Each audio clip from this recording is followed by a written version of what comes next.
今天能到家吗？啊，大嫂啊，你放心，今天一定会到家的。可怎么到现在还没个影子呢？啊，卯时刚过，你别着急啊。二哥，这不会半道上出什么岔子吧？三司会上都已经宣布没罪了，你放心，不会出什么岔子了。这真是，抓也抓得荒唐，判也判得荒唐，连放也放得荒唐。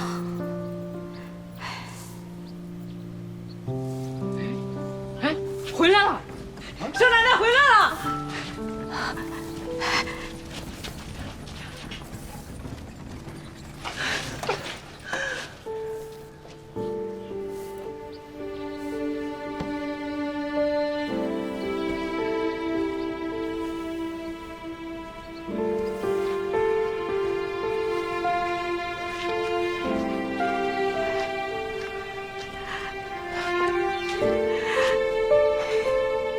回来了，没事了，没事了，回来就好，回来就好。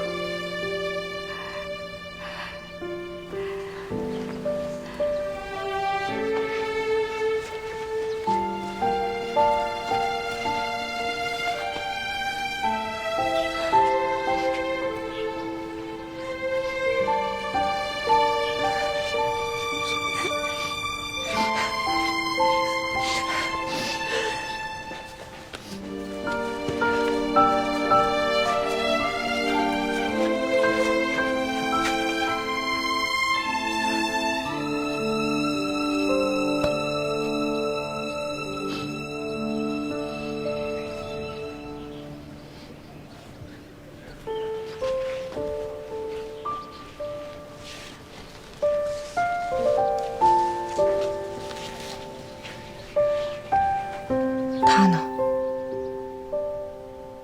我这就带你去见他。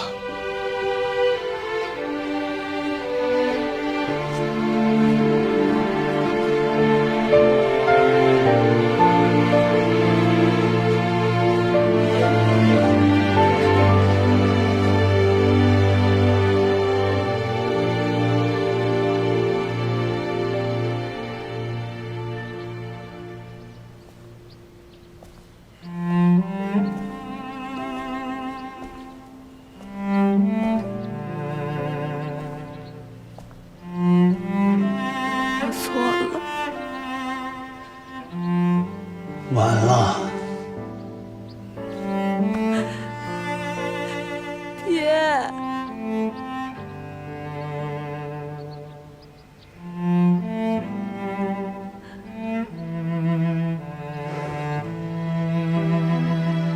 我没你这个女儿。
在你出狱前的1个月，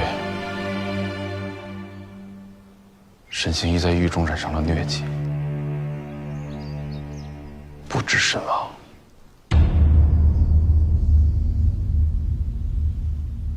不可能！沈四海亲自守的尸，尸首连夜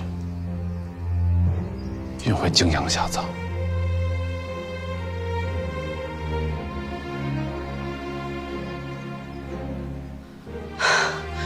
搞错了，一定是搞错了。沈家的钱已经花了，就在等最后的结果。可是最终，沈星移没有等到出狱的那一天。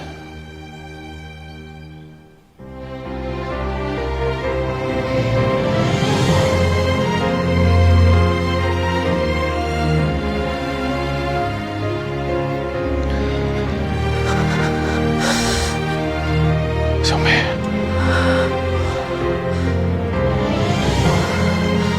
我想一个人，我要一个人。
真的是你吗？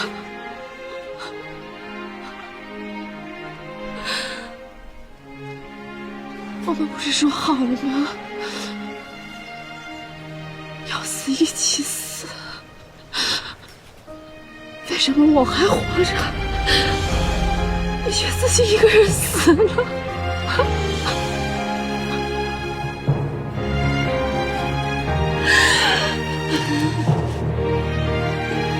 你这出尔反尔的家伙！我从来都不信你，好不容易信你一次，为什么骗我？为什么骗我？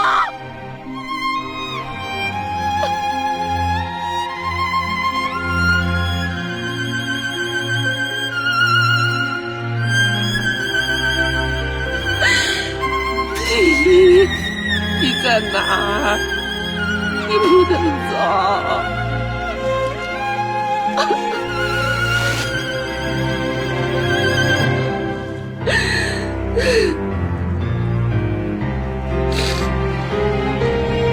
青云，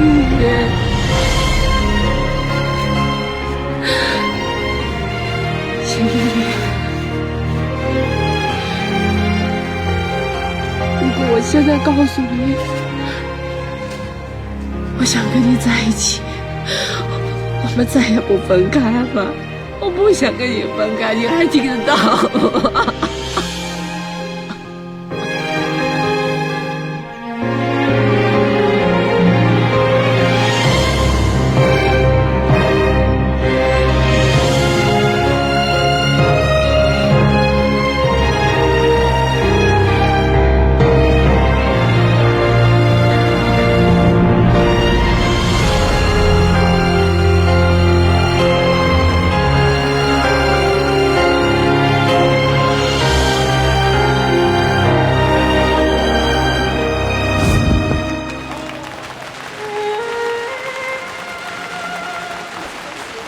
恭喜啊，沈老板！谢谢各位父老乡亲，哎，谢谢，恭喜发财！里面请，恭喜发财！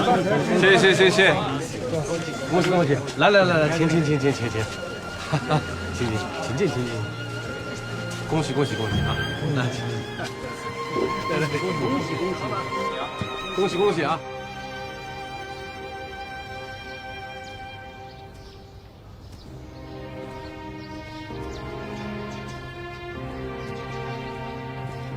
春兴，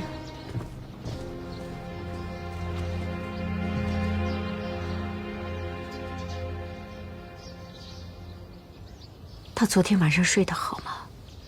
睡得倒是挺早，但睡没睡着就不知道了。吃呢？叫他吃他就吃，不叫呢他又想不起来。还有哭吗？就刚回来的时候哭了一场，就再也没哭过了。那就好，那就好。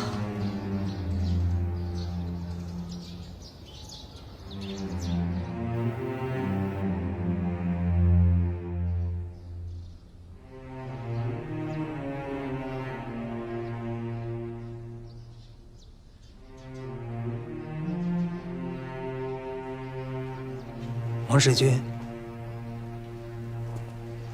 二爷、四爷，沈家在泾阳、北京、上海3地连续开了3家钱庄。啊，连开3家。周阳，这事儿我们不能等闲视之啊。周阳，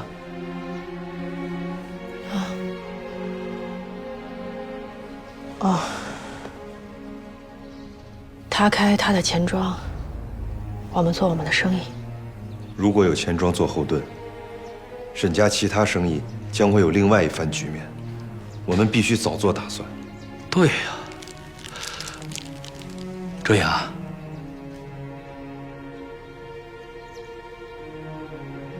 看他吧，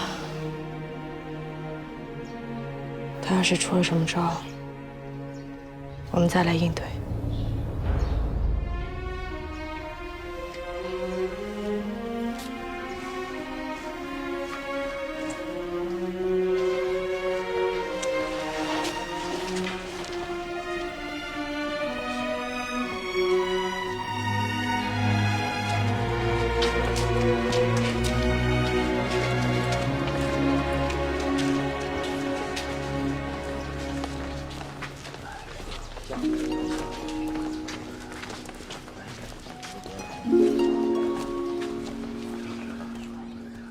要换成以前，一提起做生意，俩眼就放光；一碰到竞争对手，就激动的跟什么似的。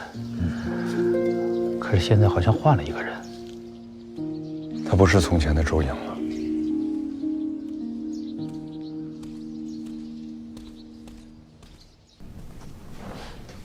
周奶奶，你回来了。后花园新开了红梅，我摘了一枝，你看好看吗？好看。哎，还有，韩夫人叫人送了最实心的花边过来，可漂亮了，你看。对了，易小姐送了你最喜欢的葫芦鸡，退回去。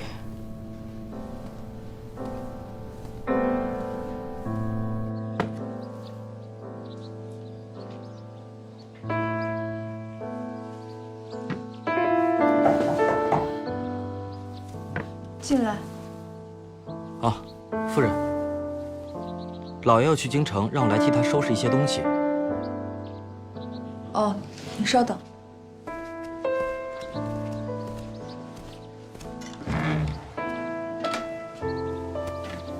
老爷去京城做什么？老爷没说。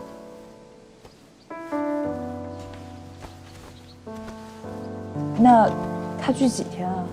我不知道。连这他也没交代。你要跟着去，把老爷照顾好，饮食上千万当心。好。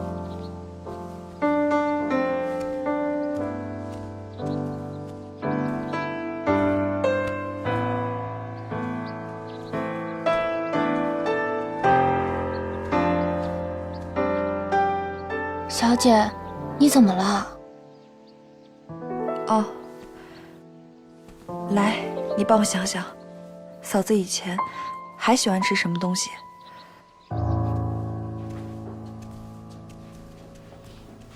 坐。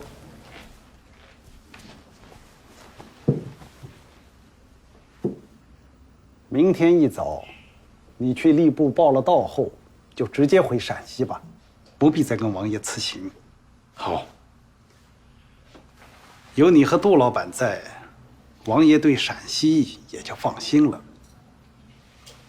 不过，杜老板最近几年的收益，比前些年可是差了许多。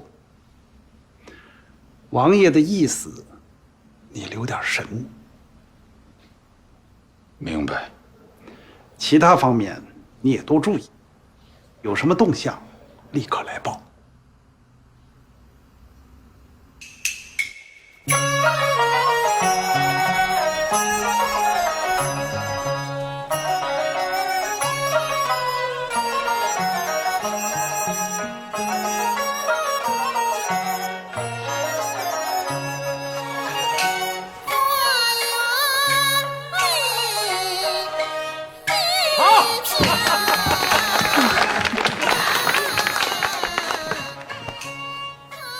这戏啊，唱得真好。大嫂啊，你说的没错，这可是我们陕西最好的京腔班子。哎，你们看见没有？那个演李慧娘的，就是他们的班主。我说呢，这身段这扮相啊，整个戏班子里就数他最棒。哎，你说呢？这样？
莹，我把我这颗心给你。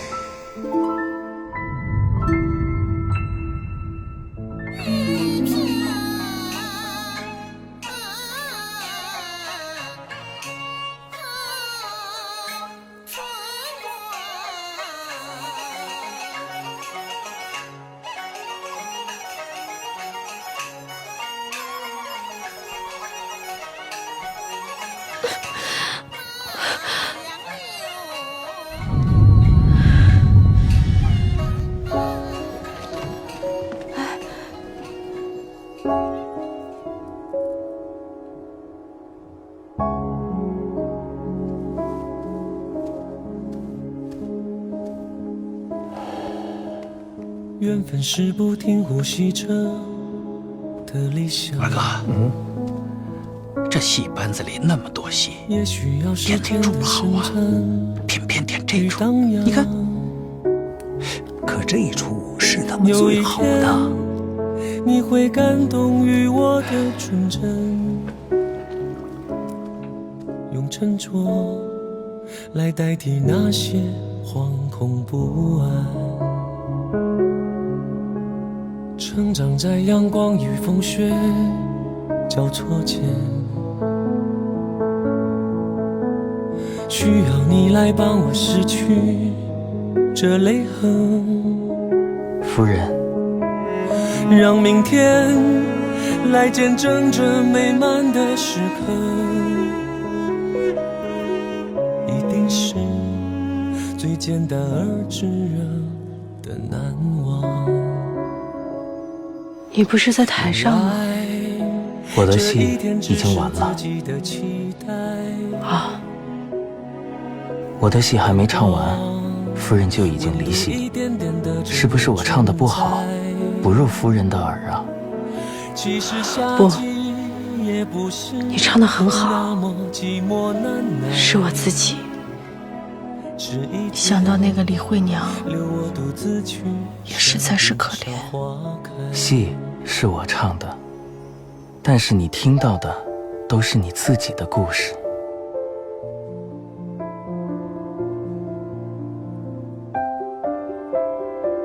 你知道吗？10年前我就听过你唱戏了，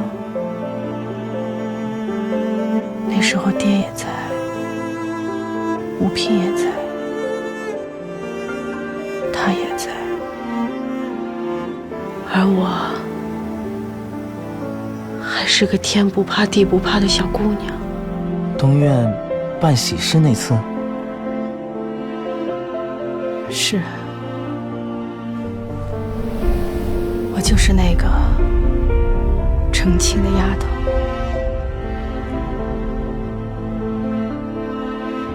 第2次听你唱戏，吴娉已经走了，在六船厅。后来他们都走了。今天听你唱戏，就是我一个人。夫人，风无定，人无常，悲欢离合，就如阴晴圆缺。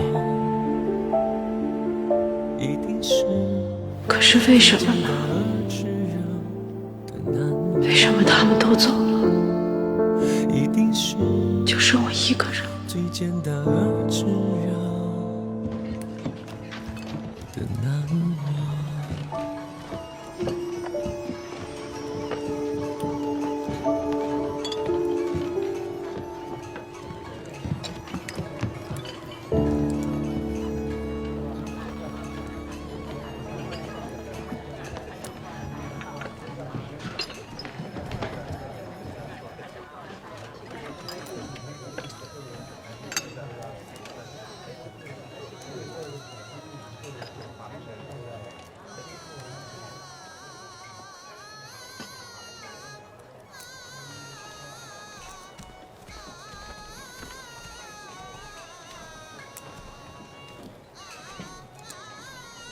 韩夫人，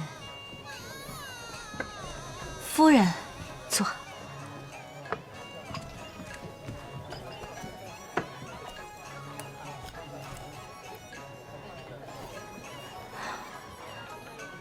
韩夫人，我想拜托你劝劝周爷。劝他什么？自打他回来以后，表面上看不出什么。该吃吃，该睡睡，该去六船厅就去六船厅，但整个人的神气却完全没有了。这个事情别太着急，慢慢就会好的。周英这孩子看似没心没肺，但其实他重情重义，我就怕他好不了。如果我去劝他，恐怕有些话你也不能入耳。只要他能振作起来，怎么都行。我试试吧。拜托了。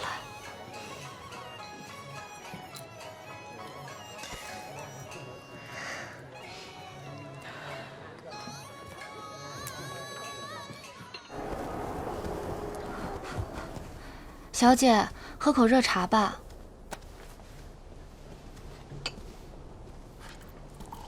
来。又下雪了。老爷在京城，不知道衣服够不够。您不是才让人送去一个坎肩和一件披风吗？怎么都够穿了。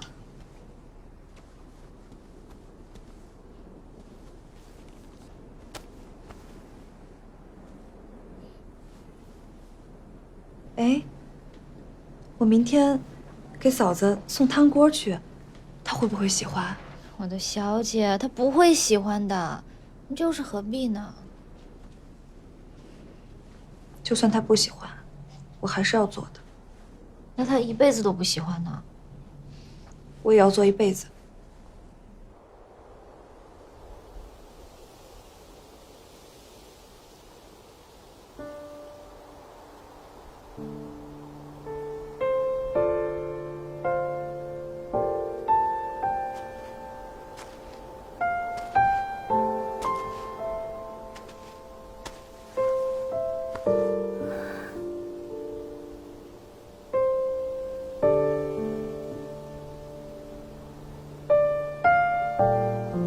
姐，你说会不会有人从这树上掉下来？你还在想着沈心怡啊？你呀，真的是活该。人家在的时候，你不珍惜，对人家1000个10000个嫌弃。现在人不在了，你才来伤心，有个屁用啊！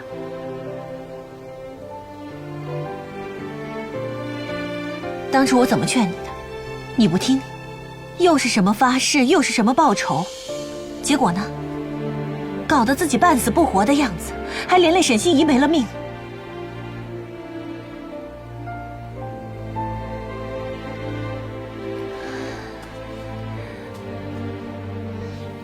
如果你真的后悔的话，就改一下你的性子。我告诉你啊，下次再遇到一个让你动心的男人，你就别再犹豫，别再顾忌，该好就好，想怎样就怎样，才不辜负别人爱你一场，知道吗？动心，我的心和物品一起埋进了黄土里。心怡说，他把他的心给我，现在他也不在了，我就彻底没心了。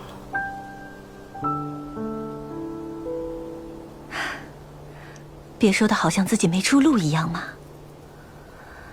等你遇到一个新的男人，你的心就会活过来了。不会有人了，再也不会有人了。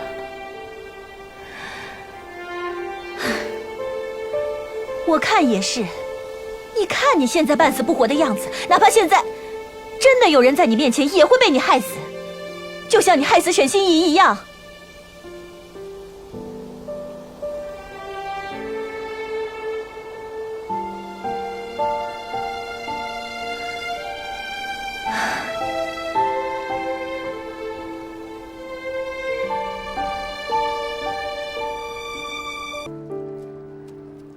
土豆哥，再过一段时间，我和小黎叔就要带我爸去国外了。这一走啊，不知道什么时候才能回来。但是为了那些一直支持咱们大排档的老顾客，咱们这个店不能关。在我爸手受伤的时候，你给我爸掌过勺，顾客反响可好了，所以把店交给你，我放心。土豆哥，土豆哥，那我就把店交给你了。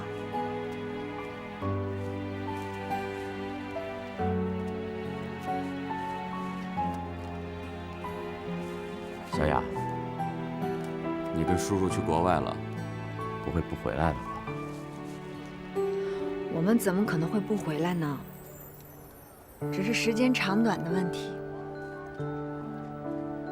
我们不在的这段时间，你一定要好好干，千万不能把咱们临界大排档的招牌给砸了。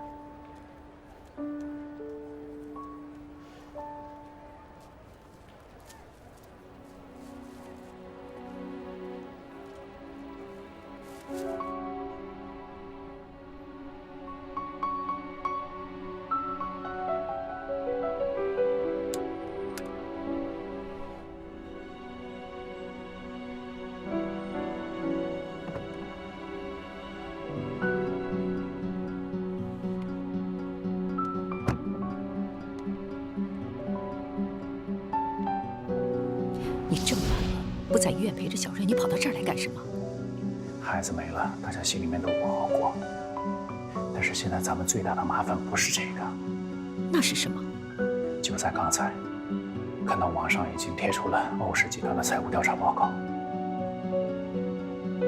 是郑一民，你让他这么干的？当然不是。在小瑞没有转变态度之前，我怎么可能做那么激进的举动？一定是他自己先沉不住气了。如果董事长提前召开股东大会，但是小瑞又拒不接受董事长的位子，到时候您觉得那些股东会怎么办？欧长林依旧辞职，然后，在没有合适的继任者出现之前，欧阳就会顺理成章地接过董事长的位子，到时候咱们所做的一切就白费了。那我现在就去医院找小瑞，让他回心转意。小瑞现在的状态还有立场，您去了一点作用都没有，只会激化矛盾。那你说我们该怎么办？现在只有一个人能让小瑞回心转意，他的亲生父亲郑一鸣。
哥，你今天来的够早啊。能不早吗？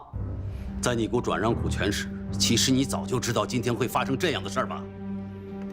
等股市一开盘，欧氏的股价一定会断崖式的暴跌。你不在乎钱，我还在乎钱呢。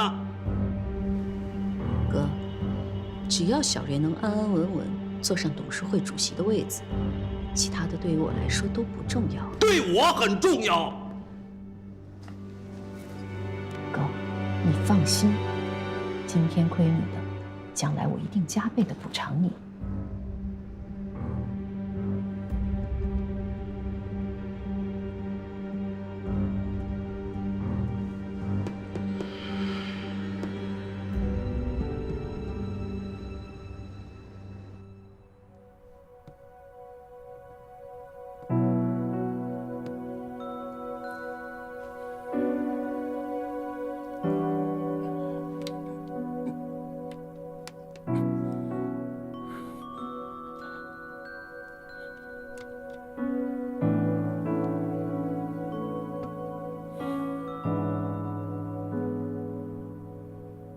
到底怎么回事？我妈不是说您出车祸去世了吗？这到底怎么回事？这些年您去哪儿了？您为什么现在才出现？您为什么一直不来找我呀？你们全都瞒着我，为什么？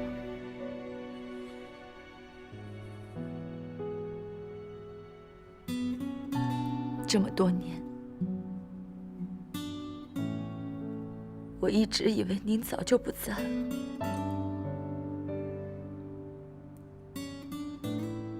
我不敢去问我妈，当时究竟发生了什么事情，是什么时候，在哪儿出的事。我只能把您消失的那一天当做您的忌日。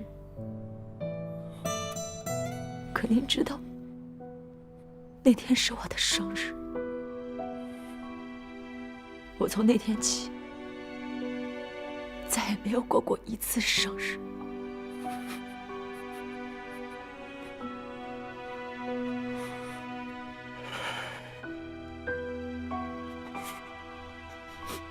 小瑞，对不起，是爸爸对不起你，是爸爸不好，让你受委屈了。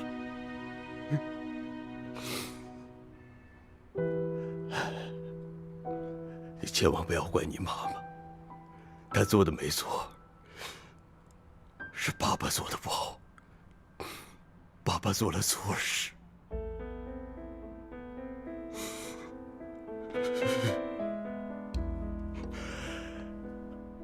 20年了，爸爸没有一天不想你。正是因为想你，我才能撑过这20年。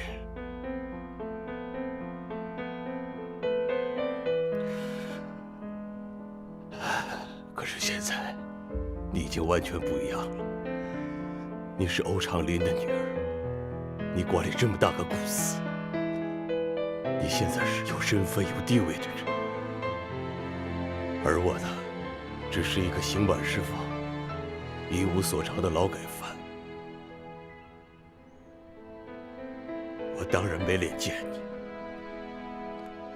更不想因为自己的突然出现，打乱你现在的生活。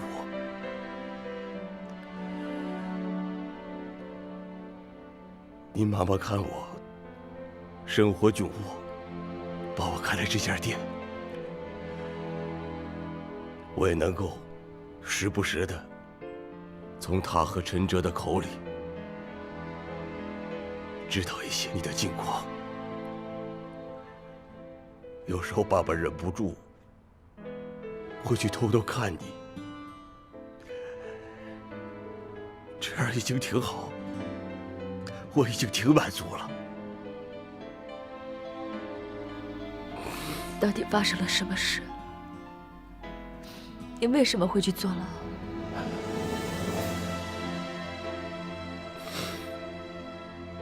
因为偷税漏税的事儿，我被当年一个好朋友告发了。这个好朋友就是你后来的养父欧长林。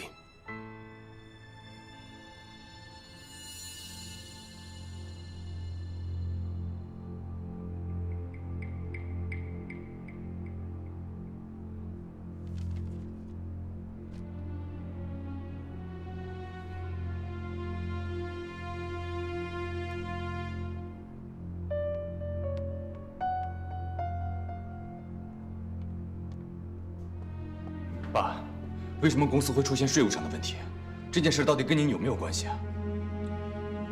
一会儿我会向所有的股东原原本本的说清这件事情。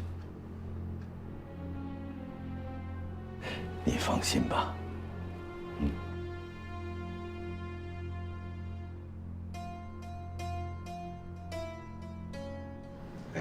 你们有没有看到网上发布出来的消息？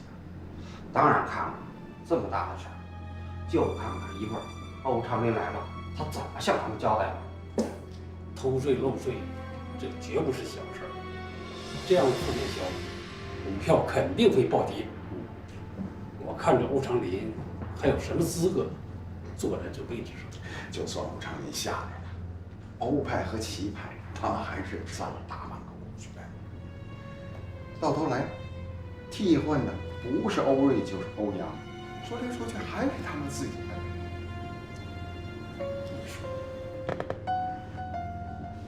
我听说，欧瑞自打回来云以后，越来越少处理公司的事务了。如果这个时候欧长林宣布欧阳与徐红山女儿的婚事，用来挽救公司的颓势，而欧瑞也无意接受集团董事长的位子，那你的计划不就全落空了？哥，你说的这种事情永远都不会发生。我了解我的女儿，我也了解我的儿子。欧氏集团改朝换代的日子就要来了。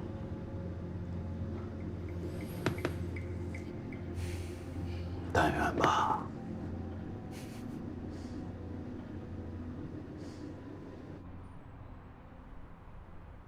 当年，你妈妈嫁给我，也是承受了来自她家里巨大的压力。那个时候的我，空有一副雄心壮志，除此之外一无所有，所以她家里根本不会同意。可是你妈妈，还是瞒着她家里，偷偷的跟我结了婚。所以那时候我暗暗下定决心，一定要干出一番事业和成绩来，让他们家里接受我。那跟欧长林有什么关系？当年，因为我跟欧长林是同乡，所以我们一起开了公司。开始的那几年，因为大家新奇，公司发展还算不错，挣了钱，也积累了不少的客户资源。记得你出生的那一年，我和欧长林因为公司管理和发展方向的问题发生了分歧。我带着一部分资金和资源，另外开了一家公司自己做。2年以后，我的公司越来越好。我把全部的精力都投入在了事业上，因为我要向齐家证明当时他们的想法是错的。也正是因为这样，我渐渐地冷落了你妈妈。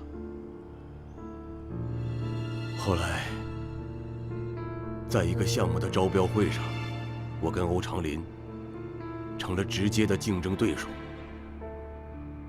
其实那时候欧长林的公司已经出现了经营问题，按理说我是赢定了，因为他失去了这次机会，公司很可能会破产。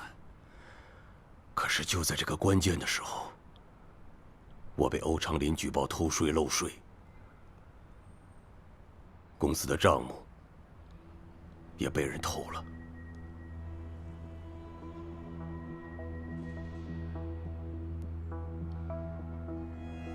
是，我确实错了。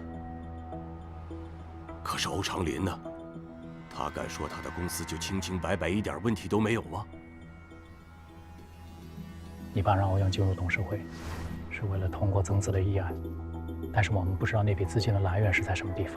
查了公司的账目，我才发现，这些年以来，你爸一直在故意削减公司利润。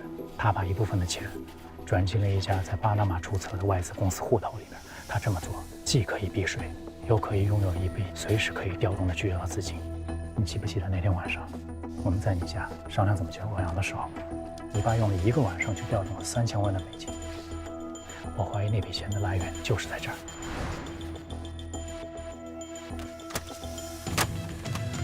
陈哲，你究竟想要干什么？你这新闻稿你到底要做什么？啊，说！所以网上关于欧氏集团偷税的消息是您放的？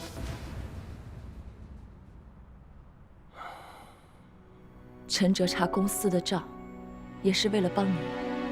没错，他是帮了我，但也是帮了他自己。当年欧长林举报我公司偷税漏税，我现在只是用同样的方法，让他偿还亏欠我的东西。小瑞，我和陈哲还有你妈妈都计划好了，你妈妈和你大舅同进同退，只要偷税的事情暴露出来，其他的股东一定会人心惶惶。在这个关键的时候，你一定要站出来，接任欧氏集团董事会主席的位子。这不仅是你想要的，也是爸爸想要的。要不是当年欧长林阴险使诈，把我踩在脚下，也绝不会有欧氏集团的今天。我要让他为当年的所作所为付出代价。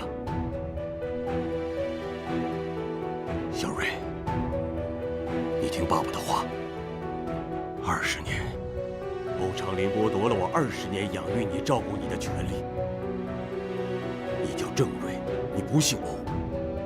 欧长林才是我们郑家最大的仇人。你现在就替爸爸把欧氏集团从欧长林的手里夺回来，好不好啊？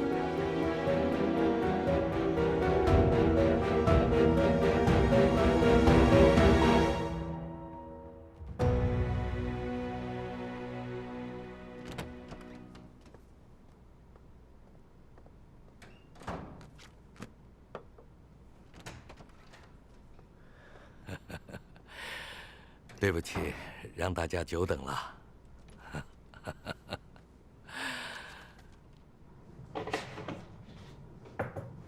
会议开始。一下，董事长。在会议开始之前，我觉得你有必要跟大家伙解释一下，关于网上流传的欧氏集团偷税漏税的问题。这也是我们全体股东最关心的问题。今天会议的主要议题，就是想给诸位说明一下网上所传的欧氏集团税务方面的一些问题。原本我是想放在后面去讲，不过既然你问到了，我可以现在就开诚布公地告诉大家，网上所传的并非谣言，而是事实。真偷税了。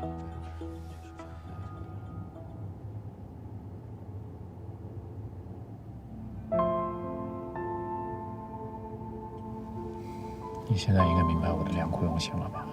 我之前所做的一切，都是为了帮郑叔叔，你的亲生父亲报仇。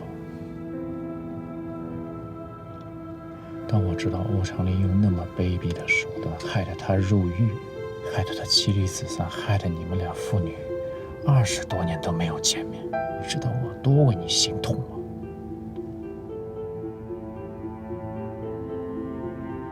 欧长林是罪有应得，他现在的下场是他自己活该。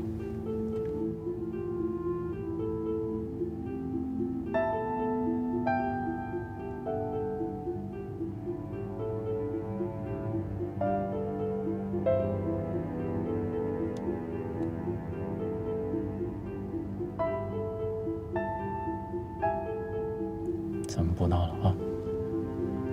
你知道我多爱你，我已经把我所有能做的一切都做了。欧长林现在已经在垂死的边缘了，那些股东会把他生吞活剥了。只要你出现在股东大会的现场，只要你接过董事长的位置，一切就大功告成了。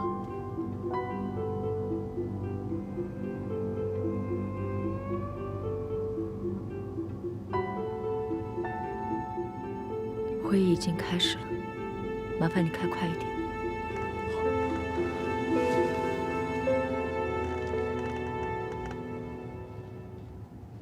你作为欧氏集团的董事长，竟然瞒着我们做出这种事儿，你损害了我们所有股东的利益。我承认，我瞒着你们做了这些事情，但是我绝对没有损害各位股东的利益，没有。这我就不明白了，你把本来属于股东红利的钱占为己有，怎么叫做没有损害股东的利益呢？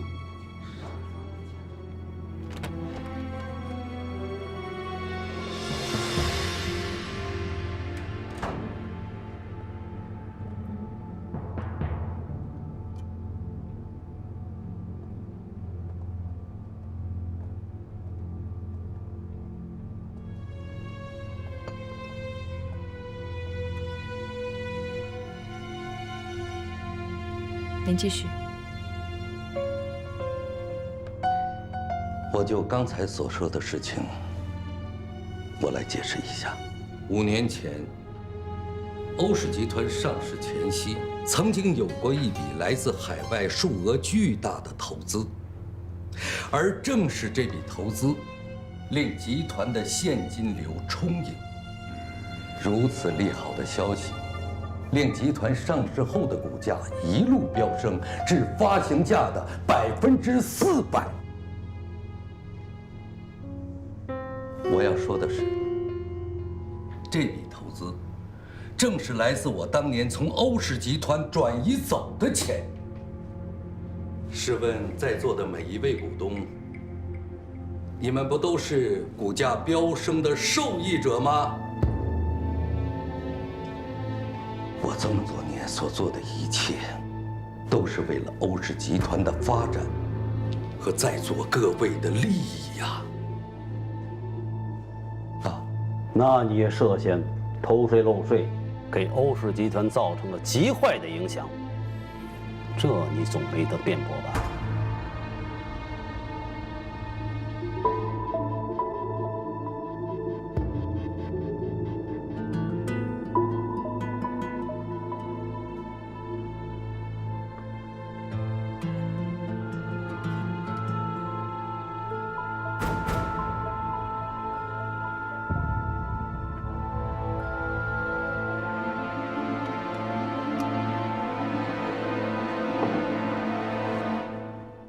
我从前年开始，我持续小量的抛售我手中的股份，并在去年中旬主动向银监会和税务机关交代了我之前一系列的违规行为。这些是处罚通知书和我缴纳的罚款与滞纳金凭证。而我交纳的罚款，正是我抛售股票套出的现金。就在刚才，我已经把这些凭证发布到网上，并做出了声明。至于民众是否还对欧氏集团抱有信心，只能从股市上的反响来做判断了。欧氏的股票今天一开盘就在下跌，而且还有继续下跌的势头。欧长林，不管你再怎么挽救，你的错误已经导致欧氏集团蒸发掉了上亿的资产，这也让我们大家蒙受了巨大的损失。你不配再坐这个位子了。股票上涨的时候，你怎么不说这种话呢？齐总说的对。所以，今天这个会议，我想宣布的第二件事情就是，从即日起，我将卸任董事长的职位。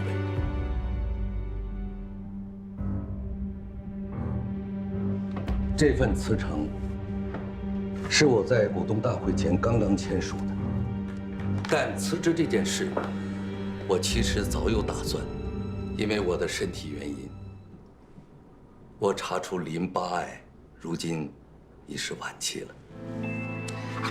我的身体状况已经不允许我再管理公司了。对不起，一直没有告诉你们。我怕因为自己身体状况导致集团受到影响，所以我希望在我卸任前重新选出欧氏集团的新的领导人。在此，我提议，董事长的位子就由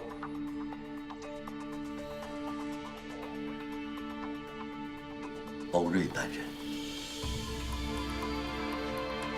常年，你这是？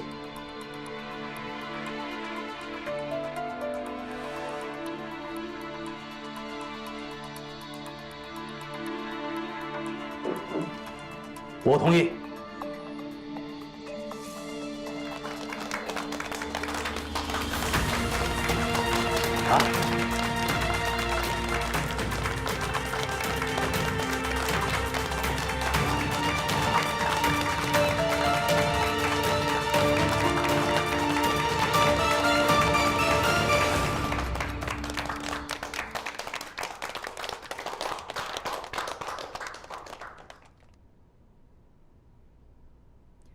我非常感谢大家对我的信任与支持，但是这个任命，我不能够接受。我不接受的理由非常充分，因为集团偷税漏税的事情，我原本就是知道的。欧总，这件事情跟你没有关系。我向在座的各位隐瞒了真实的情况，我这种做法同样给集团的利益造成了损失。所以我没有资格担任欧氏集团的董事长。那目前没有比你更适合这个位子的人呢？当然有。谁？欧氏集团副总裁欧阳。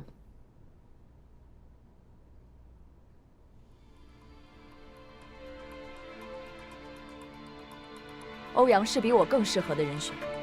之前在新品发布会上，欧阳的能力，我相信各位已经是有目共睹的。不久之后，欧阳将与徐氏集团千金徐思雨小姐喜结连理。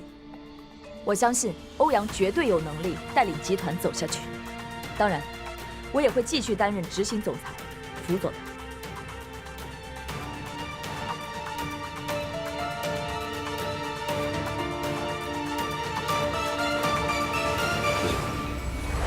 过2天，小瑞妈妈可能会主动联系你，向您无偿出让3%的股权。以换取您这边的选票。他的目的很简单，保小瑞上台。但是我要提醒你，小瑞到时候有可能会拒绝接受任命。你什么意思？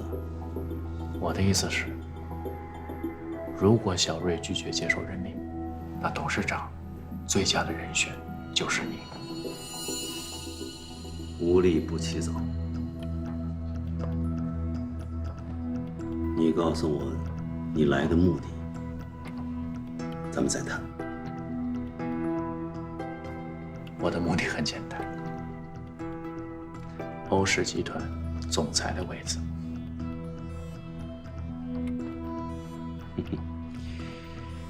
年轻人很直接呀。舅舅，您想，当年如果不是您出资帮了欧长林一把，怎么会有欧氏集团的今天呢？欧家人掌权的时间太久了，是时候该改朝换代。如果您帮我坐上了总裁的位子，我就是您的人。到时候您又是欧氏集团的董事长，那整个欧氏集团不就都得听你们齐家的了吗？年轻人有野心，这点不错。不过我要告诉你，你说了半天，你把欧阳放在哪儿了？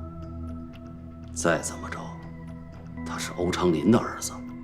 再有，欧家和徐家马上就要联姻了，你不管怎么分析，那些股东都不会支持到我的头上来的。舅舅，话不能说太早。不管徐家和欧家是否联姻，欧阳都没有资格做欧氏集团的董事长。何以见得？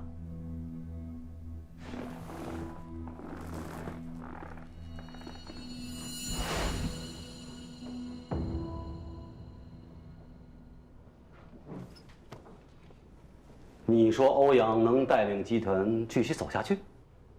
我看不尽然吧。欧阳，我问你，之前你和那秘书林美雅都到了谈婚论嫁的地步了，为何突然分手了？啊？你能告诉我吗？诸位想知道为什么吗？因为林美雅就是欧长林的私生女，林美雅和欧阳就是同父异母的兄妹。这个林美雅还有一个双胞胎姐姐，叫杜若楠。更甚的是，这个杜若楠竟然在泰国还坐过牢，是个坑蒙拐骗、无恶不作的小太妹。诸位，这可是丑闻呐！啊，这要是传出去，这对我们集团会造成什么影响吗？还用我说吗？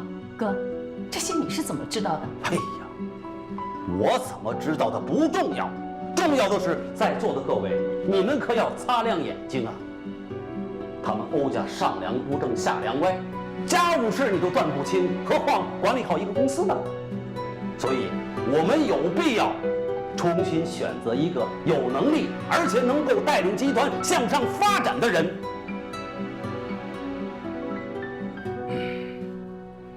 鄙人自荐，我岐山任欧氏集团董事长。欧瑞，你既然不愿意当这个董事长，我看这个总裁也就免了吧。啊？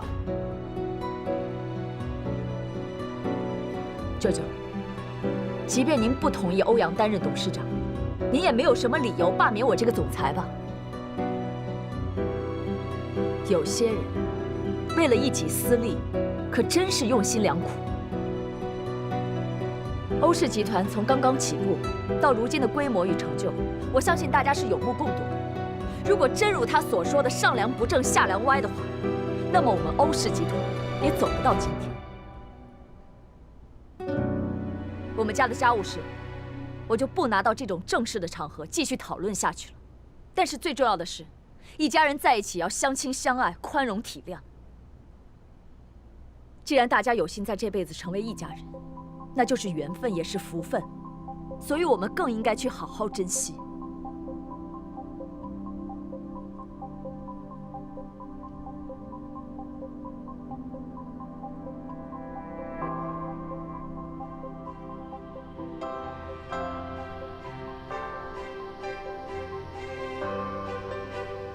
在座的各位也一样，大家有幸聚在欧氏这个大家庭里，我们更应该各司其职，共同进退，摒弃私利。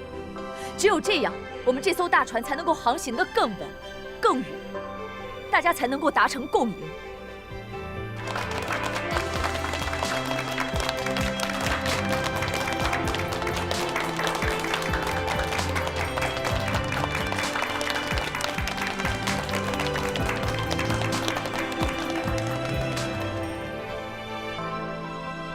我依旧举荐欧阳担任欧氏集团的董事长，请各位股东看一看欧阳自进入欧氏集团的改变，他的努力，我相信大家是有目共睹的。